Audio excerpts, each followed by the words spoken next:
Oh, my leg is numb. Kalei, why don't you go first? Talk about what you got.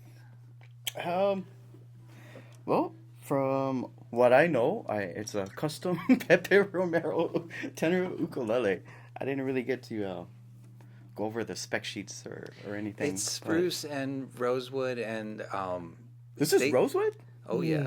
Yeah, that's the from Pepe's private reserve. Dang. And I wouldn't have guessed. they call that South Central American. Yeah, it's a South Central Rosewood. Dang. Spruce top. The hardest rosewood in the street. I'm gonna guess Sitka for the spruce. Is that torrefied? It's probably like a German. Oh, so like Engelmann almost ish. It's probably European spruce, and when he does his French polish there, it kind of gives it that nice color. I know it looks aged, basically. So you can't tell it's a French polish. Really tight So grain even. too. Yeah. It's Very lightweight too. I was picturing it earlier today, and it's you can tell how perfectly quarter sawn it is because it almost has those cross silking. Oh yeah, you gotta look real good. Dang. And then I'm gonna guess the neck is maple. Yeah. I was like, it's either maple or what's the other wood? Okume. Okume. Okume. Maple, yeah. Maple. That's a maple neck. I'm gonna guess the same type of rosewood used for the faceplate up at the headstock. Gold-toe UPT tuners. Looks to have rosewood fretboard and bridge as well. I like the rosette. Like on the headstock, there's like a gradient effect. Yeah, so you kind of get like the sapwood that you see here on the back. A little bit here on the top of the headstock. Like that, it's a soft spoken design, but Yeah, there's a lot going on. it's really awesome. Beautiful. Let her ring. Man, it's so different, like playing it like just by itself, and then like actually hearing how it sounds with another instrument too. You notice how I pulled the mics back a little bit when you guys started? Yeah, Powerful. it was like, oh, It is a powerful use. Oh yeah. So both of these are in absolutely new condition, but used. What's the date on that one? this one says 2020, so it's roughly about 2.5 years. Oh, how is this even considered like used? I mean, I know it was owned by someone, but it doesn't look like it was played. It looks unplayed, right? Same with this one too. Jeez. The mint of the mints. Man, I just love like just playing like simple chords. Ooh. Like you could just like play chords and that could be the sound sample for this ukulele.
Silky.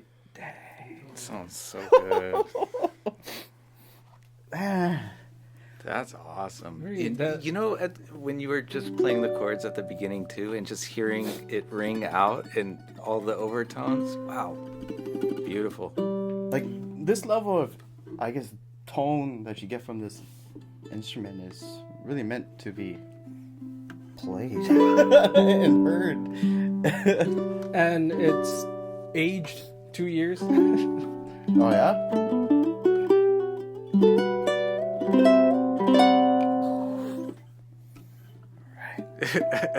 Do we have to sell it? I know, it's so good. The chord progression you're playing, it's like a dreamy kind of. Oh yeah, it's kind of like I was just trying to use as much substitute chords as I could. Nothing in there was like your usual inversion. Like I use a lot of like major sevenths, suspended ninths, and that just like really adds more contrast to it. Like instead of just playing like straight G major, you know, with this type of ukulele, because it has so much sound and so much sustain, you want to kind of like add a little bit more, I guess, Show us some of those chords. dissonance to the chord. Yeah, there's a lot of dissonance. Yeah, so one of the chords I was playing was G major 7, which basically is pretty much a 3-string bar on the 2nd fret except for the top string, the G. And then another chord I was using was an E minor 7, which you can play it like this. So basically it's like a D minor shape, but you're just moving it up 2 spaces and adding 1 finger on the A string 5th fret. So I like to hold it like this. Another cool version of this is you can just lift up the A string and let that kind of ring a little bit. This can pass to another chord, which I would probably go to another inversion of the E minor 7. This would be more of like a G6.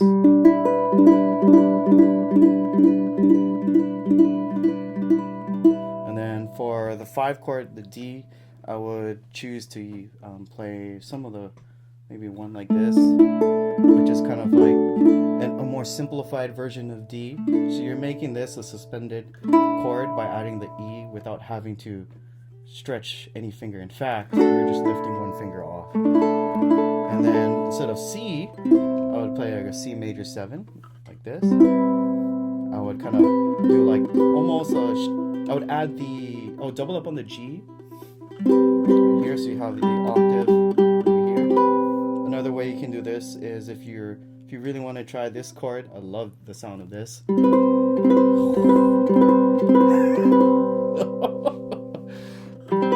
This is still a C. And you imagine going back to the first chord, G major 7. That's such a growl to the. I know. There's a lot of power to this ukulele. With great power comes great responsibility. Take care of your ukulele and humidify it properly. You're out of it. Chord responsibly. Chord. Like doing the. You have the. Oh, yeah. Almost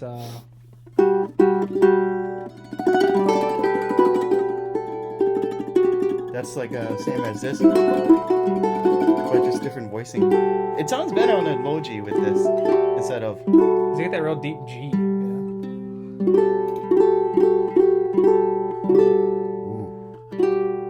It's not too much of that. You can kind of take any note of the scale and just throw it in. You can basically, as long as you're holding like the correct chord, you can add any note within that key or in that scale, and kind of make your own substitutes or passing notes.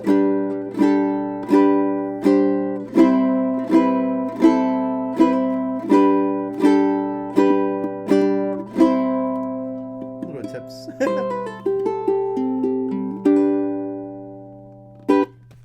Yeah. Man. Oh, anyways. But teach us the chords and a little bit of Rosie. So Rosie is one of John Mayer's newer songs, one of my favorites that I enjoy playing on the guitar primarily. The first chord, actually the first few measures of the song is a little bit difficult when trying to transpose the ukulele because you don't have the full bass notes. But these two chords. So Kalei was playing like a C major 7 and then like a D sus or like a regular D or D7. I was doing this is like a C9 and a, you know, you take that chord shape and then you just move it up a whole step. I was doing that. So essentially, we were building the correct chord together. And then together, yeah, it sounded great. So that is it's like the second inversion of C, and you're adding your pinky up on the 5th fret here, which makes it that. And then the second chord is, this would be in place of a D7. So you're taking that whole thing and you're just moving it up 2 frets. And the intro goes.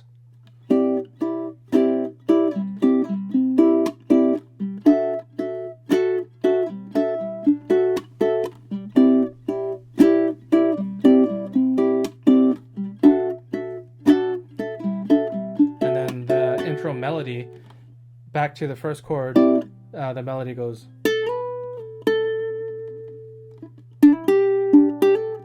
Instead of going to that D chord, you're going to go to a G major 7. So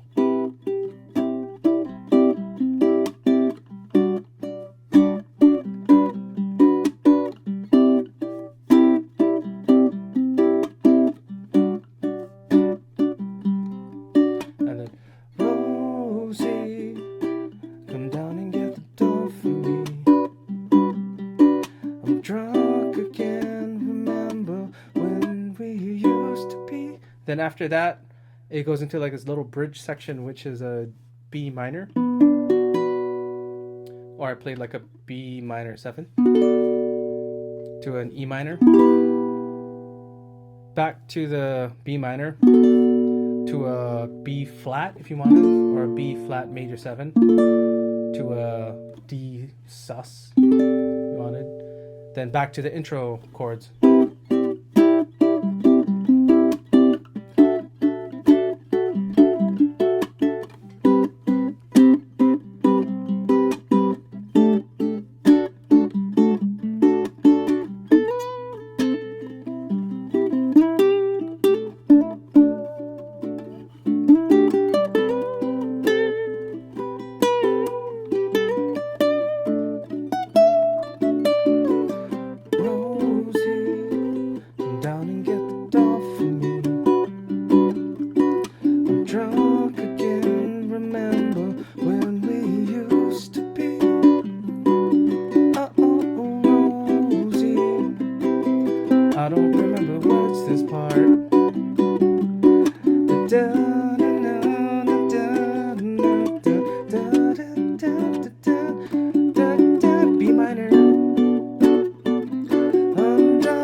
Major 7, hard by the D7, and lead me back to your room, back to your room, and sing me your tune, sing me your tune. Back to the melody.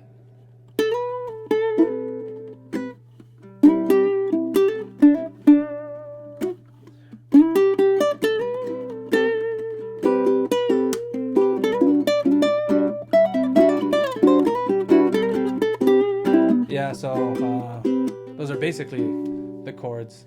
Super nice, smooth sounding. I don't know what genre is that, like a bluesy, funky. I don't know. I think we kind of changed the style a little bit. Yeah. What do you think of Kalei like soloing over that? I love simple chord progressions to solo over. Same here. Because there's so much more openness for things to happen. While he's playing a major chord, I can be playing the relative minor and actually change the whole feel of it without changing the whole structure of the song. So, you know, if we're doing like...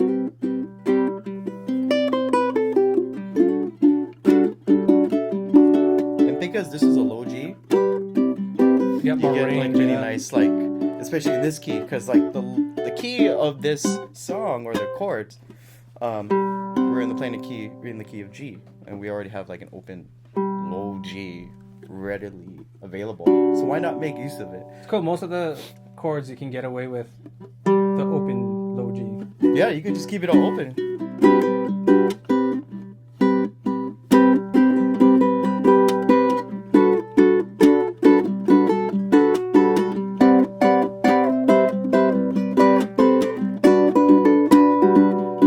And then you can do stuff like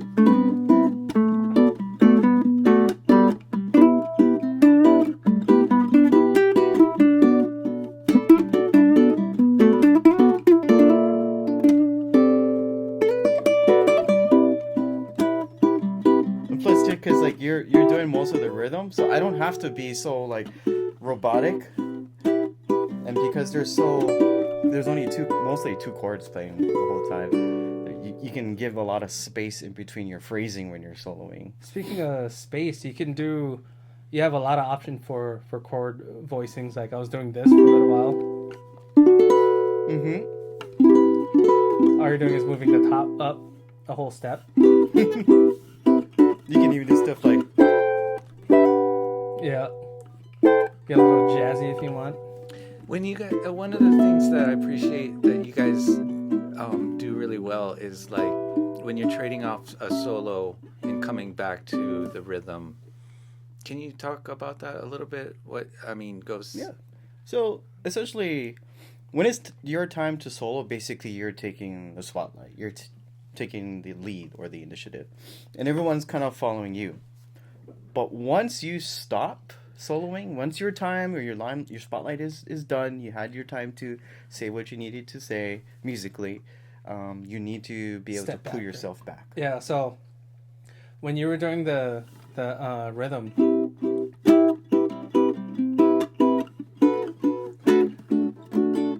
usually you're playing with your nails, so you get like a really good attack. Everything comes out clear. I usually don't, so I kind of had to give it a little bit more when it was your time to solo. But still stay in the background.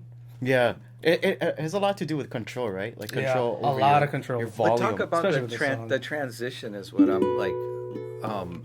I mean, do you guys like kind of like ease out of a solo back into the rhythm, or do you think about that? Yeah. So like part of like we were talking about like stepping back is being musically aware of Musical where awareness. you are Uncle and Brian. where the other person that you're playing with is. So for example, you kind of don't want to start your phrasing in the same position where they're ending. You kind of want to be able to contrast. So you have to pay attention whether they're going up or down. Do they end on a high point? Do they kind of end on a more mellow part? Or they kind of bring it back down to give you more room to build your solo up? So all of these things are all going on, and you have to really listen good. And this is when being able to play with more feeling rather than thinking technically versus notes, because you have to feel the other person. And how that happens is you need to expose yourself to playing and jamming with other people frequently, often. But when you jam with someone like Corey and I have been playing together for Forever. quite a while, and So so we can just kind of just predict, sense each other. Yeah. There comes a time where you kind of like predict what's going on musically. Sometimes it works, sometimes it doesn't. So you just go back to the drawing board, I guess, and be like, all right, see if that works or not. This chord works with that. Yeah. Whatever So you're playing. I guess what you were talking about earlier had to do with the same thing, but dynamics of matching. Yeah, so when you're trading off, I guess, if you don't have the solid foundation going, it gets kind of awkward to listen to. Because if my rhythm was a little bit softer than what you were playing, it's like noticeable, and it's like, oh, there's a different feel now. Mm-hmm. If you try to maintain the same feel throughout the whole song, which is difficult because there's a lot of multitasking involves. You're trying to keep rhythm, but also hear what he's doing, where he's going. Yeah. And the only way to when hear it becomes is your to time, play softer. Yeah. So when it becomes your time to play, you have to kind of blend everything together so it doesn't sound. It sounds like one whole piece. Yep. Instead of like, two distinct. Yeah. And it has to Parts make of the sense too. Yeah. Like not just musically, but just you don't have to understand anything about music to be like, oh wow, that was kind of awkward. Like, Or was wow, different. that sounded great. You know, I don't know why, but it sounded nice. That's good. That's good input. It's like the musical, musical awareness. Like Uncle Uncle Brian is always always talking about. Yeah. Yeah. And that's his one thing that he's always been there to kind of point us in the right direction. It's like, hey, be aware of what the other people are doing too, because that's what you should be doing. You know? Like if you're, especially like when you're trading off solos, you don't want to just like shred back and forth the whole time, because then it just looks like a giant ego contest. You know? Yeah, but if it's like a song like that where, you know, you have the room to do it, there's a time and place for it, then by all means. But if it's something, Some that's songs solo, are like more show offs. Like, Like if you're gonna perform at a concert, show off as much as you want, because people are there to feel the energy, to be entertained, and that's your job to make sure they're having a good time. Then again, don't make the whole concert like that. Yeah, Everything is just climax, right? Everything is, oh my god. Yeah, it's not like you don't start at level 10. You kind of like build up, then come back down. Kind of, it's like a roller coaster, right?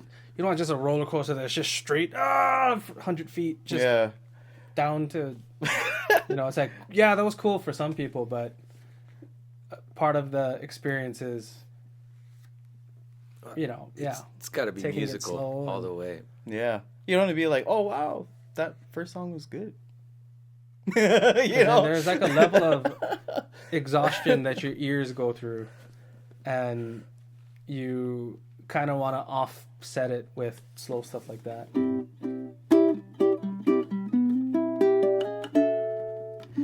So talk about this koa, Pepe. You know, one of the things that you can really just tell the quality of the tone on these, like when you do that single solid, that, you know, melody line. Yeah. And you just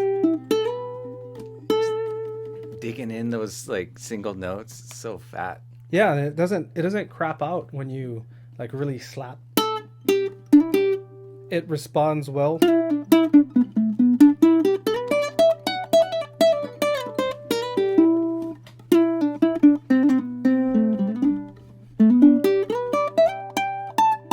Even up here, all the way up in the ether. It's cool. Pepe's instruments are very versatile. That's one thing I look for in an instrument. It's like, you know, you can play whatever you want up here and it sounds sweet, but it should sound sweet up here as well. You get the same volume.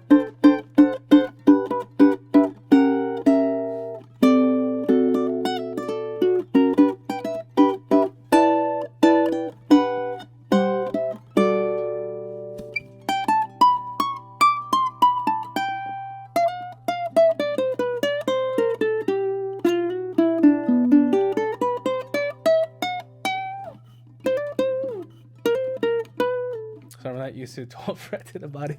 But up here, you could pinch. You can really squeeze sound.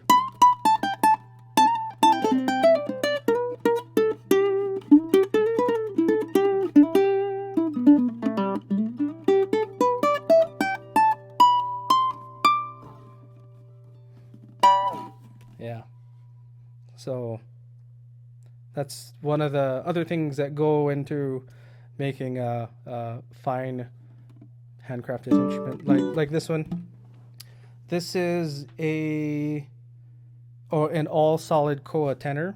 This was from 2021, so not that old, but from the tone you get this really nice open sound. A lot of it comes from, of course, the way Pepe builds.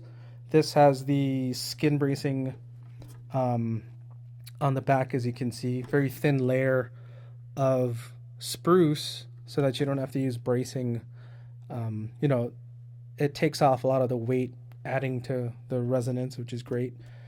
Beautiful koa wood, as you can see. Rosewood binding, fretboard, bridge, faceplate, Goto tuners. They all come standard, very easy to use. Lightweight, as always. You get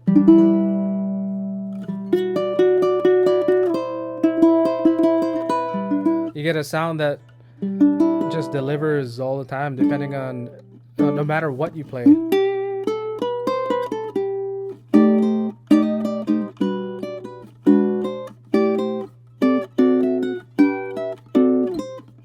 Everything is just full. This is a really good sounding set of coil wood. Really good clarity all the way through.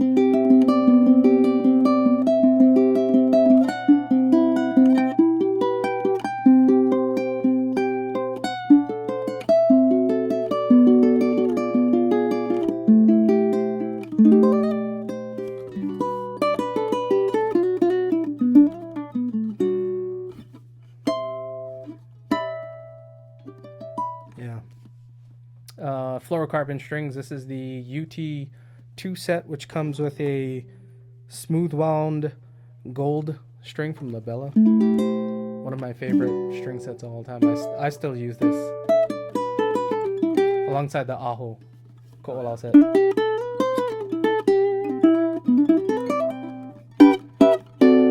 So balanced.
I could have went for another like 10 minutes just messing around with this stuff, but yeah. So we do take used instruments sometimes. Consignment is 25% if you guys are interested. You know, if you have something really nice that you want to sell.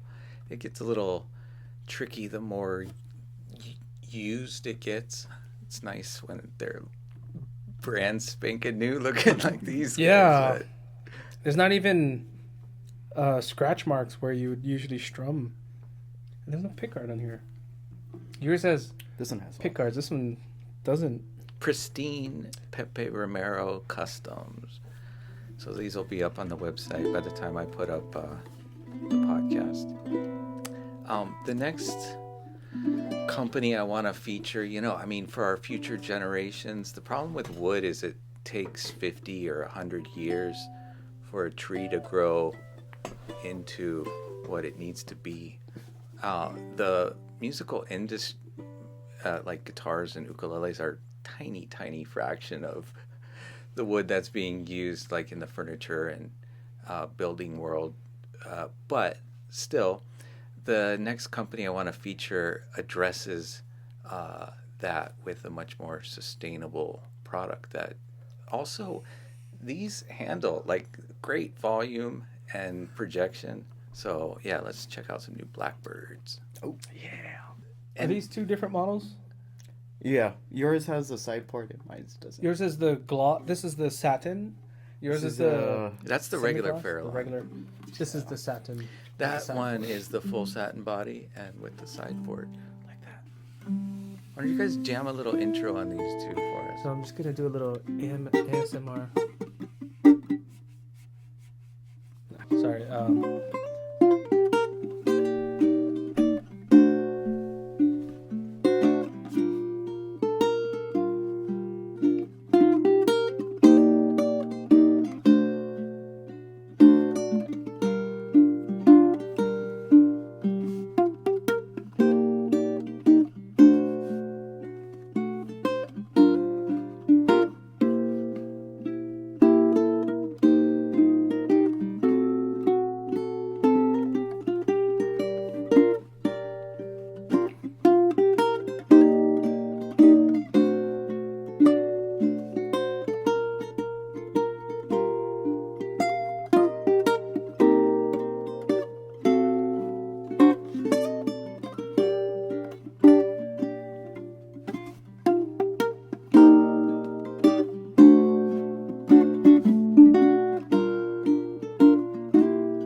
Oh, my bad. That's the end of the song. That's a Wolfpack ending. Hey, let me ask you guys. So, like, full disclosure on how you would assess these versus a wood instrument of this price range, including like maybe string sets and including like pluses and minuses tone wise. Oh yeah, so like out of the box. What, well, yeah, just comparing that with like say your average K brand in that range. Price range. Yeah. Well, For me, knowing that this is an alternative type of material to build an instrument out of, this is probably one of the closest I've heard that came to like a natural sounding instrument made from, you know, your traditional wood. But what's surprising about this is the amount of volume you get, because you're dealing with a material that doesn't move much. It's not really affected by dry humidity, so you can actually cut the top a lot thinner, and because it's reinforced very well, it allows full resonance, especially because the whole body resonates when you strum or pluck any note. And I think this would be great for anybody who is looking for something that maintains a high quality of tone, volume, and this type of instrument would work for a beginner up to an advanced performer player. This is like, to me, I think this would be an awesome instrument to tour with, because I never have to worry about, you know, the weather getting to it as much as I normally would with my higher end custom instruments. And knowing the guys at Blackbird makes this even more special, because their goal is to create an alternative material so that, you know, you don't have to cut down as much trees. It's more environmentally friendly. But one thing I noticed with these that I think that really will bring out more of the volume and showcase the quality of sound is like a higher tension or thicker gauge string set. I really like how Pepe's sets feel. Sound amazing on here. Like the A string could use a little bit more thickness, but that's just because as an instrumental player or someone, you know, who plays a lot of fingerstyle ukulele, that's kind of important. Yeah, it adds to the dynamic of like, what you can play and whatever. Because if you want to dig into it, it gets a little too bright and a little too harsh. You kind of want it to round off a little bit. Yeah, with the thicker strings, there's like a bigger threshold for doing a lot of those, like digging in. Mm-hmm. I mean, this still sounds great, but when you compare it to like our favorite UT 2 set or the Ko UL4-2 set, which is generally thicker than stock strings like this, you get a little bit more meat in the sound. Oh yeah. This is a good, like I was saying earlier, this is like a good everyman or every player string.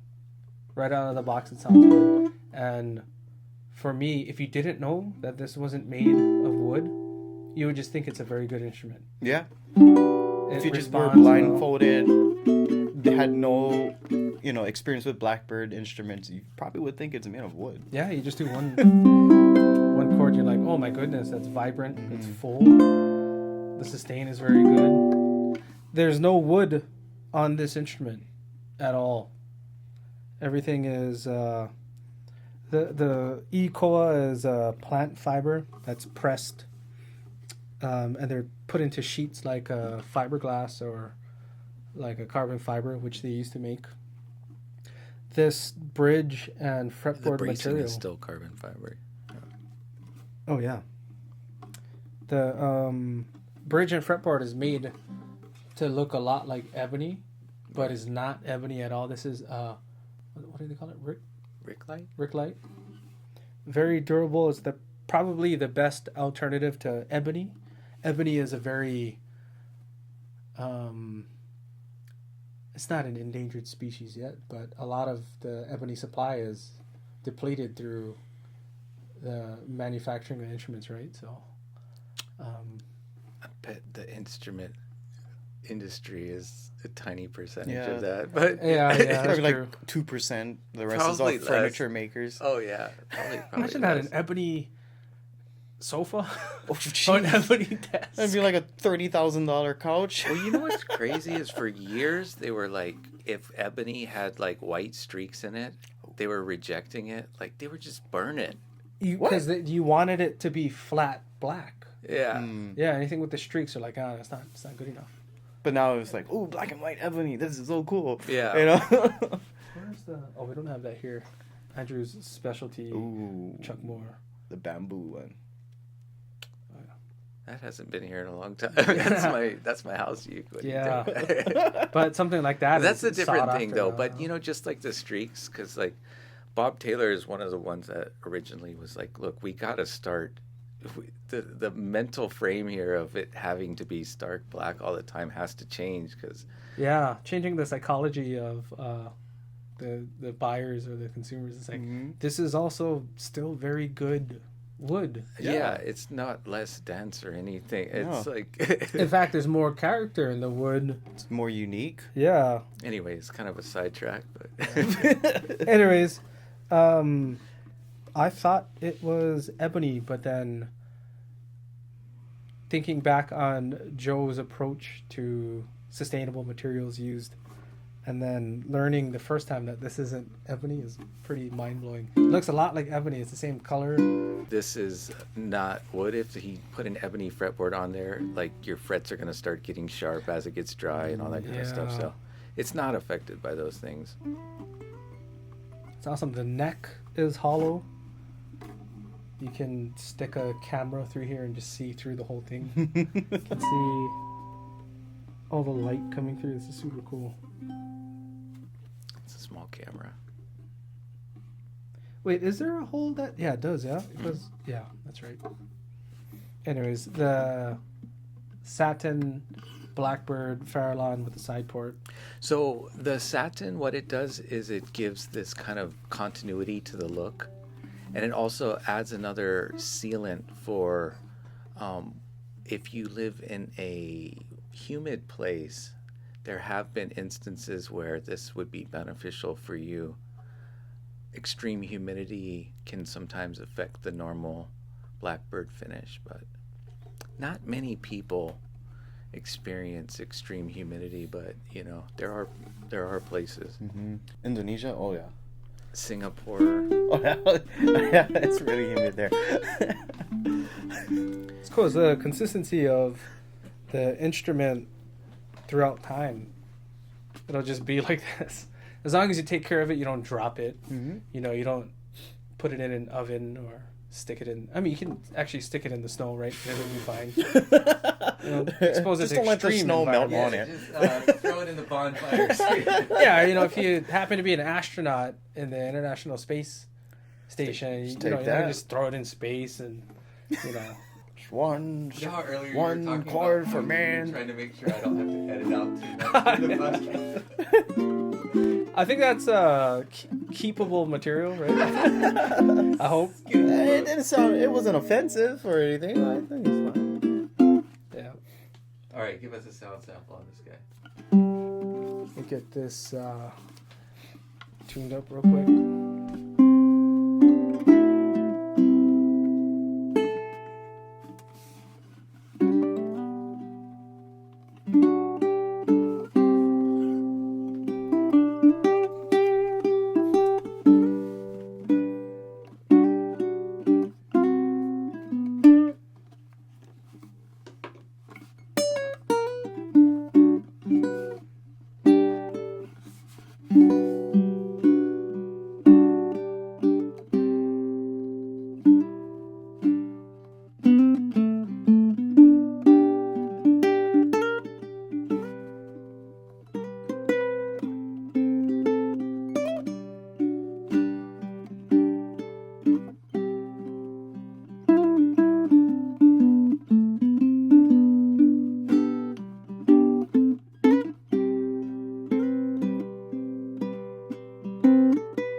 you're blindfolded, you couldn't tell that it wasn't wood.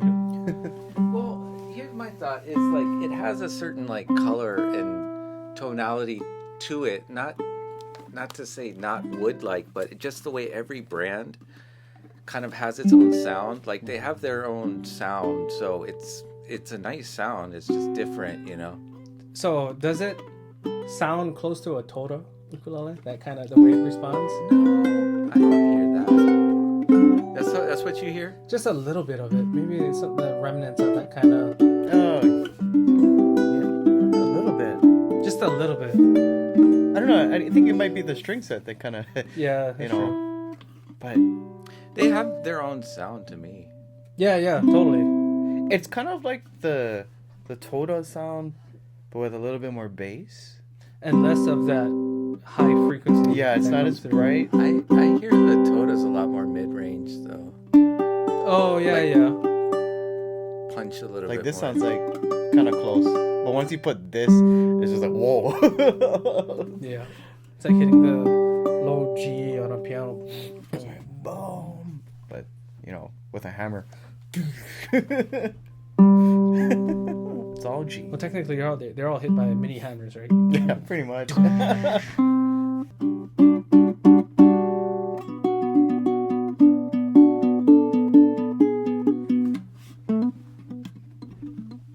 So this is the regular Farallon. Get an updated sound sample.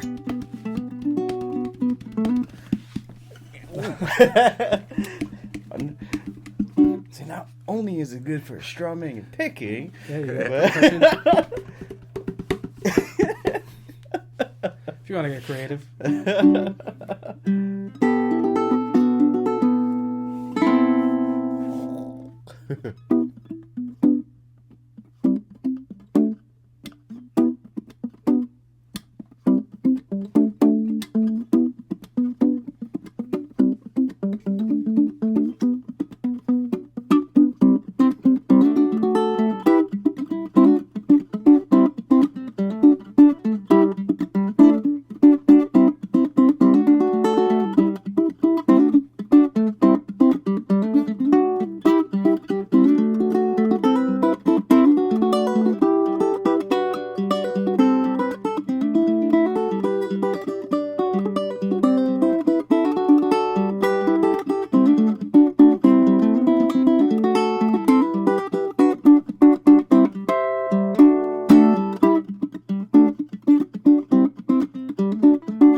Nice.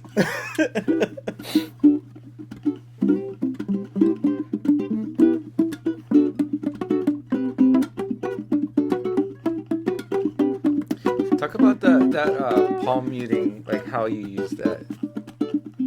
a lot of this, like the stuff that I do, come from techniques and ideas from other instruments.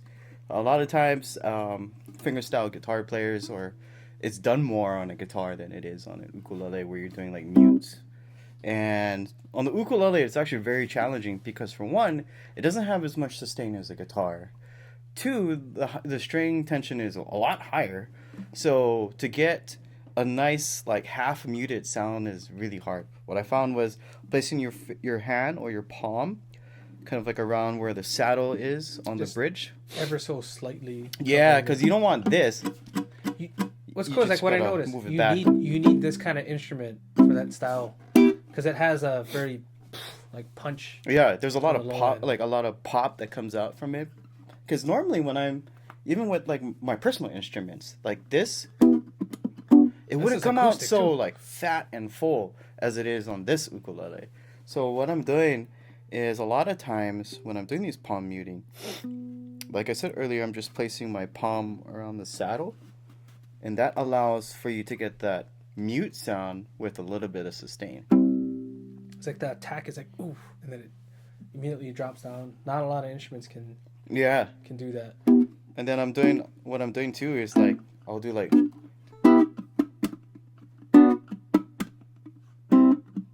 So what I'm doing is I'm kind of playing the other strings while they're muted, and then coming back down with my thumb to kind of slap the strings here to get like that chunk or a snare sound.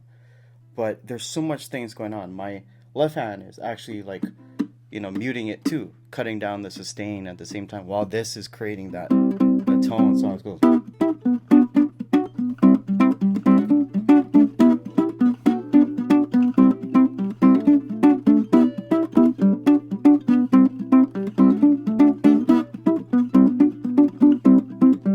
And then if I want to add more of this, then I'll.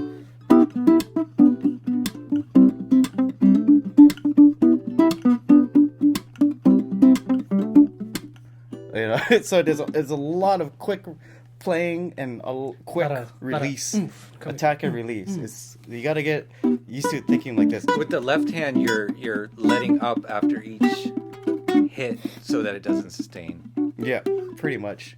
If I were to like cut each note individually, it would sound so different. So if I go.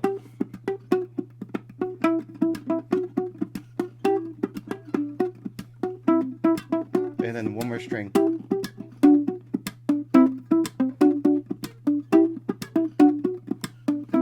All three.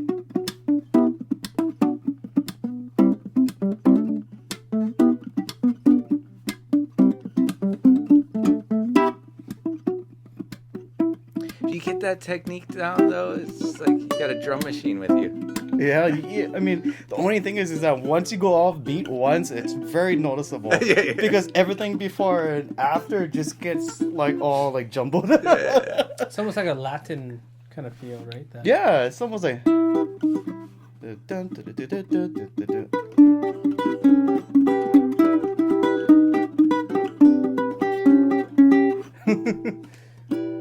But it's more of like, if I were to just drum it, it would sound like.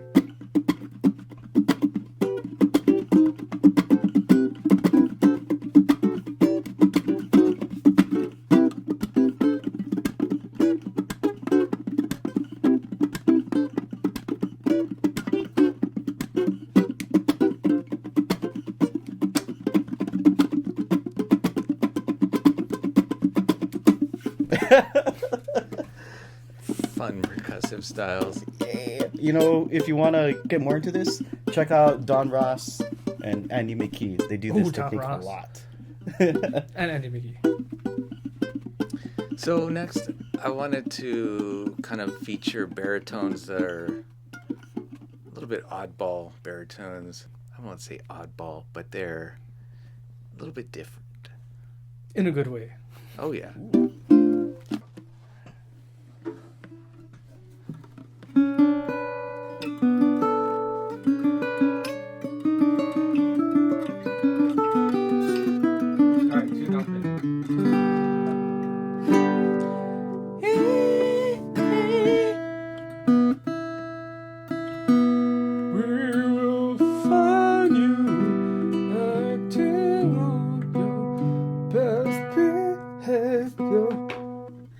Turn your back on Mother Nature. Everybody wants to know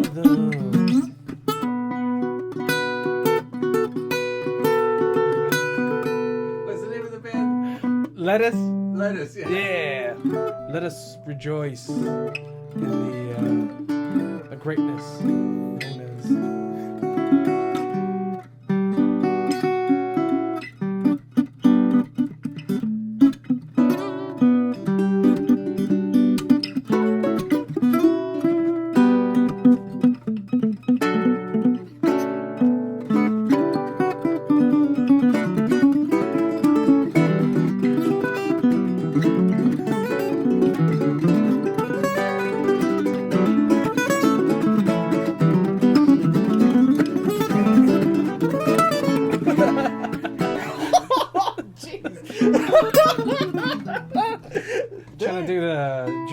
camouflage like melting. octopus. You're like melting me in my seat. I'm like,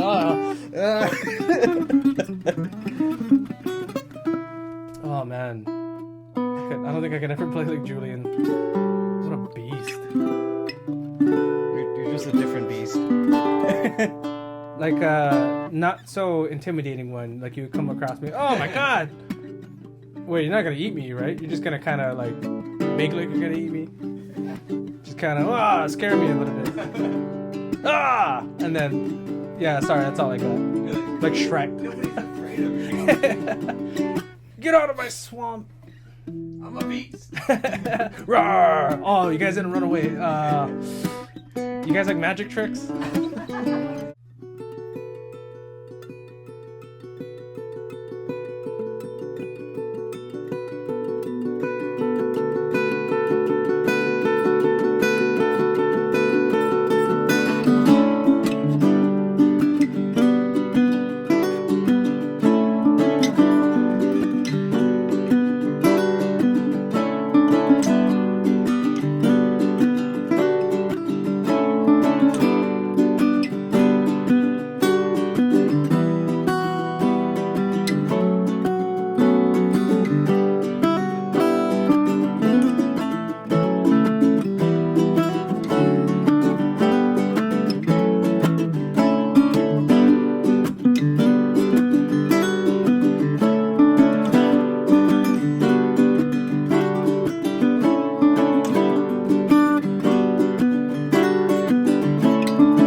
Oh, it was a little sloppy.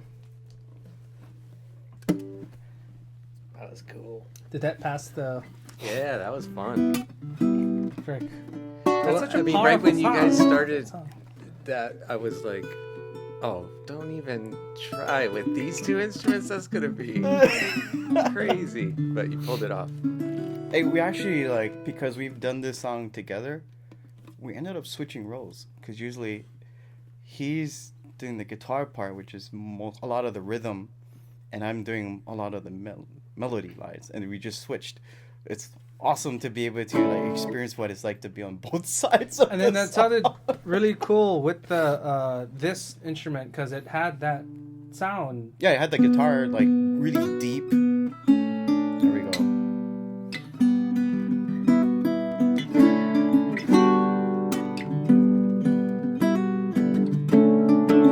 And the 8-string actually works for that. Yeah, it does. It drives. Chunky rhythm, yeah. Oh boy. Our album's gonna have a lot of different ukuleles on there. Yeah, right. The steel This is string gonna be photos. one of them. Very cool.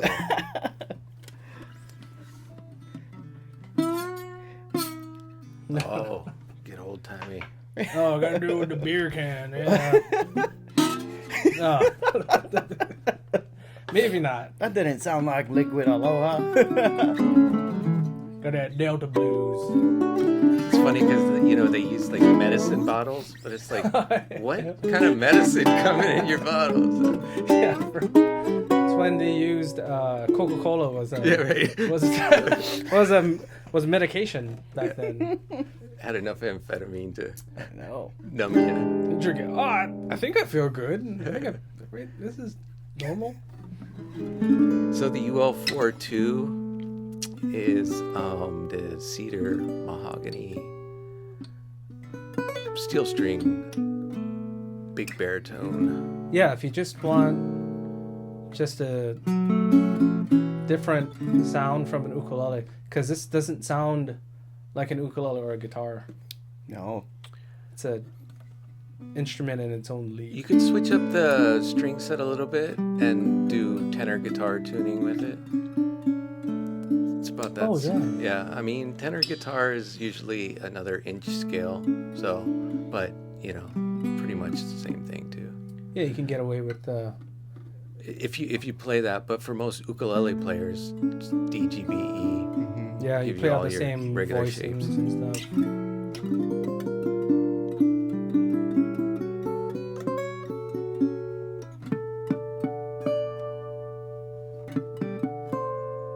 Wow.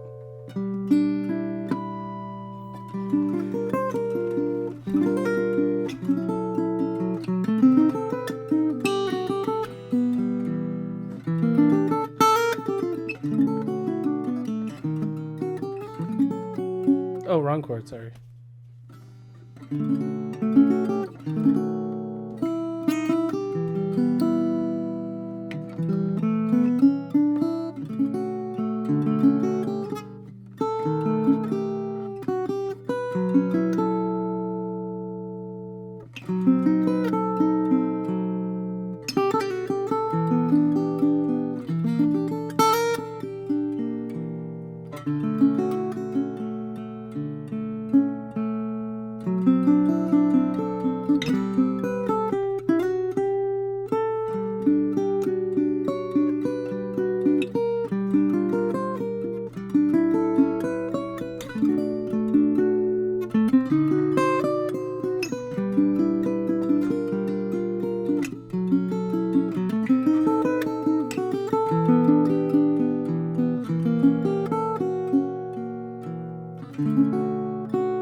There it is.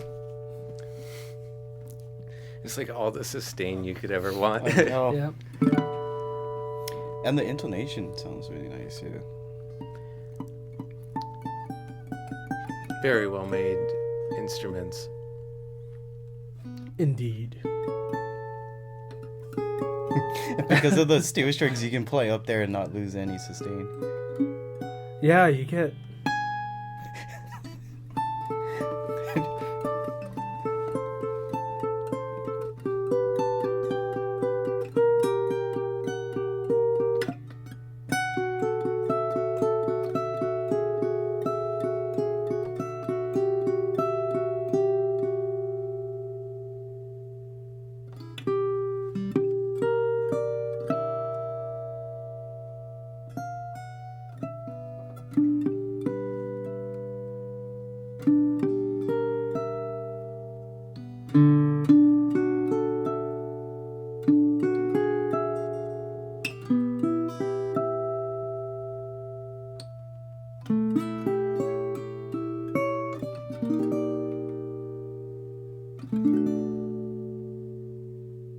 Yeah, I don't know. It's cool to play instruments that like make you play something you wouldn't. Yeah. normally play on your regular instrument. Yeah, this is a good one for soloing too. Especially when you're shredding.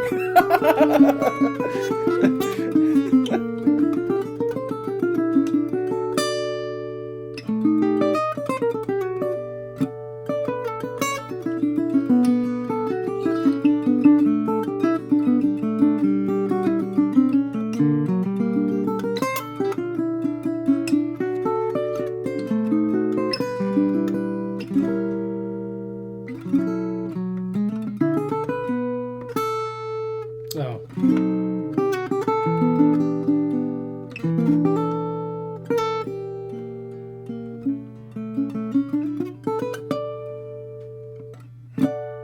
I don't know, I can go on and on.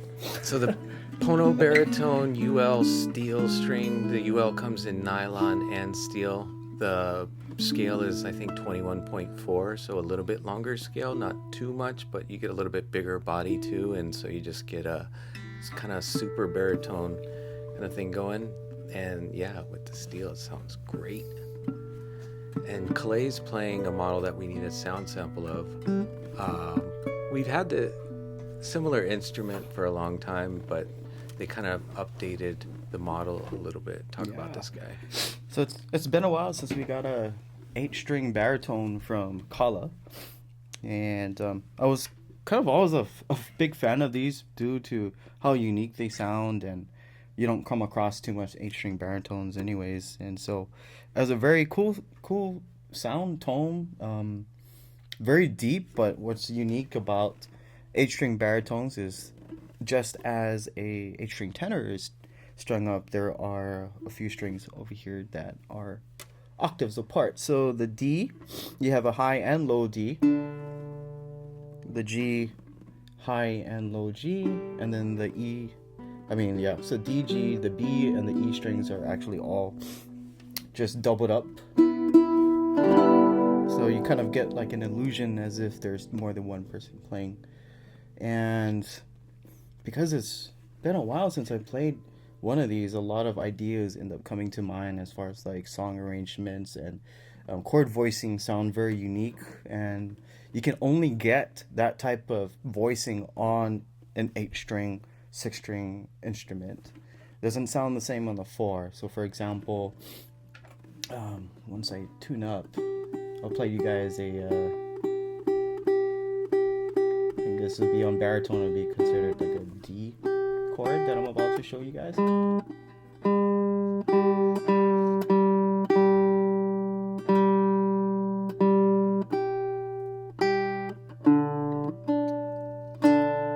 So this is really cool. Oh. Yeah. That sounds really nice, and because you have a longer scale, the notes are going to ring out longer. Even this chord's like this.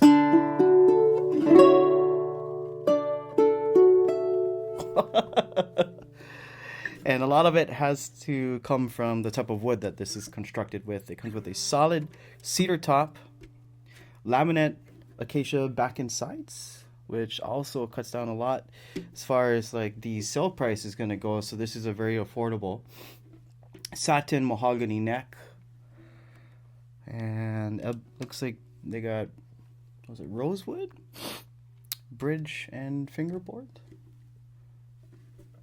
Very nice ukulele and a gloss finish, nice binding, and you can really see the curls or the wood grains from the acacia come through on the back, especially because it's a baritone size. You can see more of the wood grains and the character of the instrument.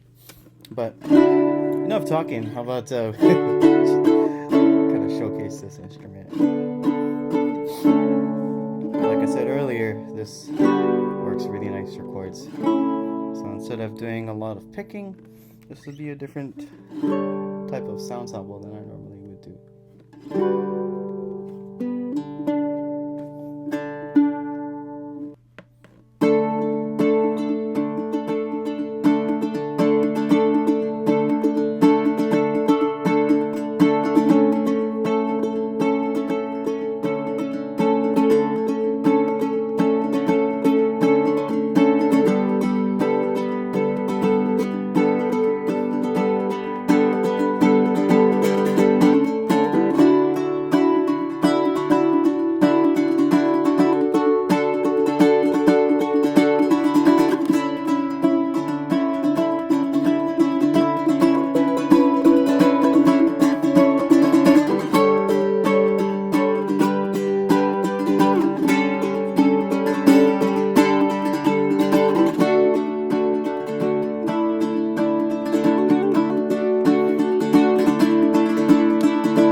Beautiful.